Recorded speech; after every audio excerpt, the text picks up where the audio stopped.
For years, brothers Charles and David Koch have been the two single most important donors on the American right. They've reshaped the Republican Party according to their personal ideology. They made the party far more libertarian, much more pro-immigration, and more pro-big tech.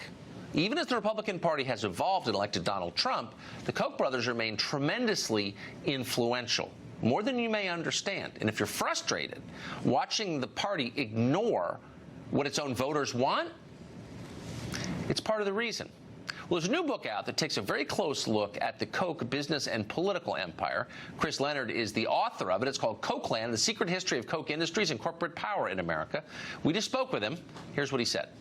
So from my perspective, my interest is the political activities of the Kochs, who, by the way, I can say since I know them, are very nice people. It's something personal. Absolutely. But there's a misconception in Washington that they're conservative.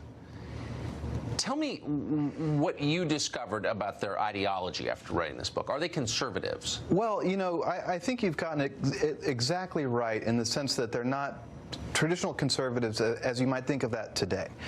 Charles Koch is an engineer, and you're right, he's a really nice guy. I interviewed him for this book. I've been around the people who've worked for him for decades.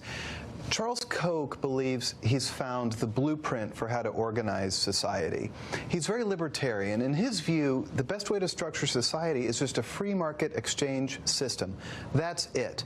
And I call it a blueprint intentionally. You can't argue with the blueprint. If you mess up something in a blueprint, the building will collapse. You can't argue with physics. And I think Charles Koch sees his political ideology in that way. He believes that the only way you can structure society is as a market. And when the government intervenes, it ultimately does more harm than good, in his view. It causes more problems than it solves. So how, and our viewers can assess what they think of their views. I do bet that most of our viewers disagree with them on immigration. They've been strong advocates, I would say, for opening the borders. How powerful are they, the Koch brothers, and Charles Koch particularly, within the Republican Party, would you say? Extremely powerful. I mean, you nailed it at the beginning.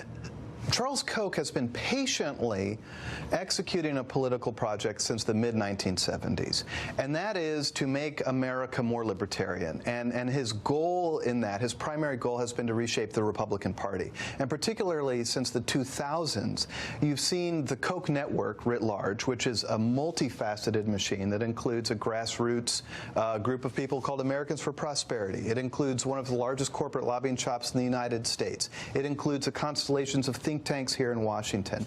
All of these resources have been put to bear to shift the Republican Party more toward what Charles Koch would call a classical liberal ideology, and totally libertarian, basically moving the federal government back to the size it was in 1776. So you've seen from the various Koch organizations, some of which you just listed recently, this line that we really don't have anything to fear from big tech, that Republicans are being hysterical, conservatives, this show, for example, being hysterical about Google or Facebook. Just calm down. Everything's totally fine. Why would they, which is obviously a lie, but why would they be telling us that?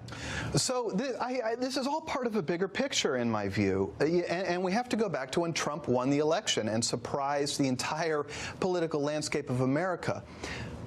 Donald Trump and what this administration is doing is essentially unacceptable to the Koch network, if you will, because Donald Trump has proven that his administration is willing to intervene in the markets to get beneficial outcomes for the people who voted for him. That's how I would put it. So Trump is willing to use tariffs. Yes. Trump is willing to tear apart trade deals.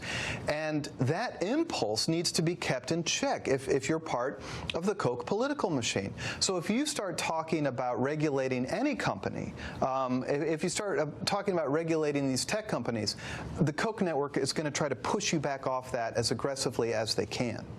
What you describe in this book, which I would recommend to our viewers, are people who care more about ideas than outcomes, who really are ideologues in the classic sense of that term. And maybe that's appealing to people. I mean, we'll let viewers make up their own minds. But this is an interesting book, Kochland: The Secret History of Koch Industries and Corporate Power in America.